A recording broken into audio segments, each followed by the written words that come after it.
Assalamualaikum warahmatullahi wabarakatuh.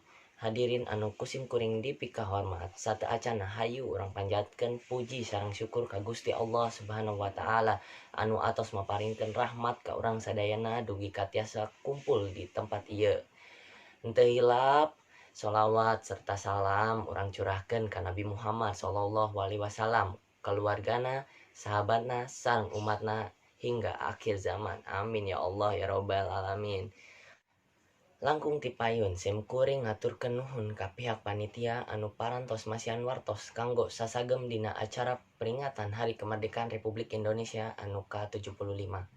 Bapak Kepala Sekolah miwa Bapak sareng Ibu Guru, kitu deui sakumna rerencangan sakola abdi sadayana anu ku sim kuring dipikadeudeuh. Dinten ieu dina raraga paturai tineung, alhamdulillah urang tiasa patepang deui dina rangka meling tepang tahun kemerdekaan negara urang anu ka-75. Priyogi ka unikna seueur pisan pengorbanan anu tos dipasrahkeun ku para perjuang urang kapungkur dina meulahan kemerdekaan negara Indonesia. Ku kituna arurang salaku generasi muda penerus bangsa tos sakeudahna neruskeun perjuangan para pahlawan urang. Kumaha carana? Nya carana diajar anu giat ngwujudkeun cita-cita pikeun ngajadikeun kahirupan bangsa Indonesia anu leuwih hade ajang kahareupna.